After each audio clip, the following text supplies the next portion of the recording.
آپ بہت خراب ہیں، ایک تو میرے بیٹے نے آپ کی پریشانی حل کر دی اور آپ اسے جن کہہ رہے ہیں۔ وہ خاموشی سے ارمان کو دیکھتے رہے۔ پھر ہم نے ان پیسوں سے فریج اور واشنگ مشین خرید لی، کیونکہ گرمیوں کے دن تھے اور ٹھنڈے پانی کے بغیر نہیں رہا جاتا تھا۔ ہاتھ سے کپڑے دھو دھو کر میرے ہاتھ دکھ جاتے تھے، اور پھر جیسے پیسوں کا سلسلہ شروع ہو گیا اور ہمارا گھر چیزوں سے بھرنے لگا۔ اب ہم ایک پرسکون زندگی بسر کر رہے تھے۔ میں نے اپنا ہر مسئلہ اپنے بیٹے ارمان کو بتانا شروع کر دیا۔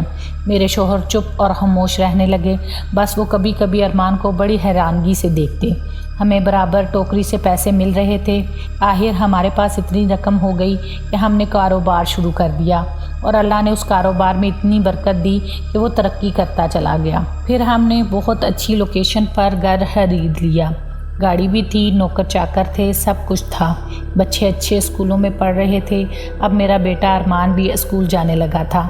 اب وہ بڑا ہو گیا تھا، ٹوکری میں نہیں سو سکتا تھا، مگر جب تک باسکٹ اس کے برابر نہ ہو، اس پر ارمان کا ہاتھ نہ ہو، ارمان کو نیند نہ آتی تھی۔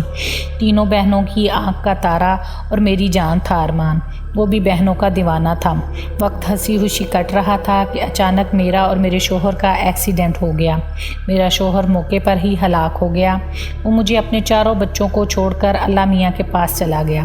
مجھے بھی بہت زیادہ چوٹیں آئیں، مگر سب سے بڑا نقصان میرا یہ ہوا کہ میری زبان کٹ گئی اور میں عمر بھر کے لیے بولنے سے محروم ہو گئی۔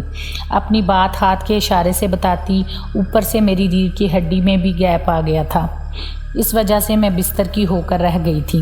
میرے بچوں کا کیا ہو رہا تھا، کون میرے بچوں کی دیکھ بھال کر رہا تھا، مجھے کچھ خبر نہ تھی۔ قسم قسم کے رشتہ دار ہمارے گھر آ کر رہنے لگے تھے، جن کی ہم نے کبھی شکل نہیں دیکھی تھی۔ اب وہ حق سے ہمارے گھر اور کاروبار کی باغ دوڑ چلانے لگے تھے۔ میرے بچے پریشان اور خوفزدہ تھے۔ ارمان 4 سال کا، مینا 5.5 سال کی، ہما 5 اور ہنا 9 سال کی ہو گئی تھی۔ میں بستر کی ہو کر رہ گئی تھی، کسی سے کچھ کہہ بھی نہیں سکتی تھی، اپنے بچوں کی دیکھ بھال نہیں کر سکتی تھی، ان کے آنسو صاف نہیں کر سکتی تھی، ہاں آنسو بہا سکتی تھی، اپنی مجبوری پر، اپنی بے بسی پر، بچوں کی لاچاری پر۔ ہمارے رشتہ دار جو پتہ نہیں ہمارے تھے بھی یا نہیں، اب حق سے ہماری چیزیں استعمال کر رہے تھے، میرے بچوں کا حق مار رہے تھے۔ میں خاموش روتے ہوئے سب دیکھ رہی تھی۔ کسی بچے کو کھانا ملا یا نہیں، کپڑے گندے بدلے یا نہیں، اسکول 1 مہینے سے نہیں گئے تھے۔ ارمان جس میں میری جان تھی، اس سے سب کہہ دینا چاہتی تھی، مگر زبان نہیں تھی، صرف آنسو اور میری بے بسی میرا حال عیاں کر رہی تھی۔ ایک دن ارمان مجھ سے لپٹ کر سو رہا تھا کہ میری آنکھوں سے آنسو گر رہے تھے، جس سے ارمان کی آنکھ کھل گئی۔ وہ مجھے دیکھنے لگا، پھر اپنے ننھے ننھے ہاتھوں سے میری آنکھوں کے آنسو صاف کرنے لگا، مگر میری بے بسی جو ارمان سے سب کچھ کہنا چاہ رہی تھی، مگر زبان کٹ جانے کی وجہ سے میں کہہ نہیں پا رہی تھی۔ اسی بے بسی پر میں تڑپ تڑپ کے روتی۔ وہ جتنا آنسو صاف کرتا، میرے آنسو اس سے زیادہ نکل جاتے۔ اچانک ارمان بولا، ماں تم پریشان مت ہو، میں سب سنبھال لوں گا، بس پاپا کے 40ویں کا انتظار ہے، وہ ہو جائے، پھر تمام جھوٹے رشتہ داروں کو یہاں سے نکال دوں گا، میری بہنوں کی ذمہ داری اب میری ہے، آپ پریشان مت ہوں۔ میں حیران تھی اور اتنے صاف لہجے میں ارمان کو بات کرتے دیکھ رہی تھی۔ وہ 4 سال کا تھا ابھی اور وہ مجھ سے اتنی بڑی بڑی باتیں کر رہا تھا۔ ارمان بولا، ماں تم حیران مت ہو، پاپا سمجھ گئے تھے کہ میں ایک جن ہوں، مگر آپ اپنی محبت میں مجھے نہیں پہچان سکی۔ میری ماں کے 10 بیٹے پیدا ہوئے تھے اس ہسپتال میں جہاں مینا پیدا ہوئی تھی۔ تمہاری دعا، تمہارے بیٹے کی تڑپ کی وجہ سے میری ماں نے مجھے تمہاری جولی میں ڈال دیا، مگر وہ ماں تھی، روز مجھ سے ملنے اس باسکٹ میں آتی تھی۔ جب جب ہمارے گھر میں پریشانی ہوئی، میری ماں نے اس کا حل پیسے کی گٹی کی شکل میں نکال لیا۔ میں آپ کی نظر میں 4 سال کا ہوں، مگر حقیقت میں 20 سال کا ہو گیا ہوں، مگر آپ کا وہی 4 سال کا بیٹا بن کر اپنی بہنوں کو سایہ دوں گا۔ اب آپ کو آپ کا سگا بیٹا بن کر دکھاؤں گا، مگر آپ کو مجھ سے ڈر لگ رہا ہو تو میں آپ کے پاس سے دور ہو جاؤں گا۔ میں نے اپنا سر نفی میں ہلا کر ارمان کی آنکھوں کے اشارے سے بات سمجھائی اور اس کا ماتھا چوم لیا۔ وہ خوش ہو گیا، پھر بولا، بس ماں تمہارا ساتھ میری طاقت بن گیا ہے، انشاءاللہ آپ کو اس بستر سے اٹھا کر دم لوں گا۔ مجھے اپنے ارمان کی باتیں سن کر کہ وہ ایک جن ہے مجھے بالکل ڈر نہ لگا۔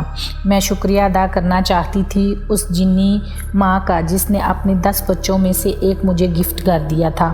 اس ماں کا بہت بڑا دل تھا۔ پھر ارمان نے میرے سامنے ایک 20 سال کے لڑکے کا روپ بدلا اور بولا، مما میں اب اس روپ میں لوگوں کے سامنے آ کر آپ سب کو بچاؤں گا اور اپنی بہنوں کے لیے ان کے چھوٹے بھائی کے روپ میں رہوں گا۔ اور پھر واقعی ارمان نے تمام نام نہاد رشتہ داروں سے جان چھڑا دی اور میری بیٹیوں کی دیکھ بھال اس طرح کرنے لگا جیسے واقعی ایک بڑا بھائی کرتا ہے۔ میری بڑی بیٹی ہنا نے پوچھا، مما یہ کون ہے اور یہ کس کا رشتہ دار ہے؟ میں مسکرانے لگی، زبان تو تھی نہیں اس لیے بول نہیں سکتی تھی۔ پھر ہنا دوبارہ بولی، مگر جو بھی ہے جس کا بھی رشتہ دار ہے ایسا لگتا ہے ہمارا بڑا بھائی ہے، جیسے ہمارا چھوٹا ارمان بڑا ہو گیا ہے۔ پھر دنیا نے دیکھا کہ کیسے میری تینوں بیٹیوں کی اچھی جگہ شادی کروائی۔ میری طبیعت اتنی سنبھل گئی کہ میں چل پھر سکتی تھی۔ یہ تمام کمال میرے اللہ اور میرے بیٹے ارمان کا تھا۔ پتہ نہیں اگر میرا سگا بیٹا ہوتا تو یہ سب کرتا یا نہ، مگر ارمان نے میرے بیٹا ہونے کا حق ادا کر دیا تھا۔ اس بات کا جتنا شکر ادا کرتی اتنا ہی کم تھا۔ آج کل میری بیٹیاں اپنی بھابھی لانے کے لیے لڑکیاں ڈھونڈ رہی تھیں۔ ہر روز ایک سے ایک حسین لڑکی انہیں پسند آ جاتی۔ ارمان میرے پاس آیا، مما اب وقت آ گیا ہے کہ آپ سے اور اپنی بہنوں سے دور جانے کا، کیونکہ وہ میری شادی کے لیے لڑکیاں دیکھ رہی ہیں۔ آپ کو تو پتہ ہے میں ایک جن ہوں اور میں یہ شادی نہیں کر سکتا۔ میں نے کہا، ارمان بیٹا تم کسی جننی سے شادی کر لو اور بہو بنا کر میرے گھر لے کے آؤ۔ میں نے اسے صلاح دی تو وہ بولا، نہیں مما اس دنیا میں وہ نہیں رہ سکے گی۔ آپ میری بہنوں سے کہہ دیجئے گا کہ میں باہر چلا گیا ہوں اور وہی شادی وغیرہ کر لی ہے۔ ہاں میں آپ کے پاس آتا رہوں گا۔ آپ کو اور مجھ کو اللہ تعالیٰ نے زندگی دی، کوشش کروں گا کہ اپنی بیوی اور بچوں سے بھی ملواؤں، مگر وعدہ نہیں کر سکتا۔ پھر ارمان ہم سے دور چلا گیا۔ وہ اب بھی مجھ سے ملنے آتا ہے۔ اس نے اپنی بیوی اور بچوں سے بھی مجھے ملوایا ہے۔ میری آپ لوگوں سے اتنی سی عرض ہے، دعا ہمیشہ مانگتے رہنا چاہیے۔ خدا کسی نہ کسی صورت میں ہماری دعا ضرور قبول کرتا ہے، چاہے کسی روپ میں بھی قبول کرے۔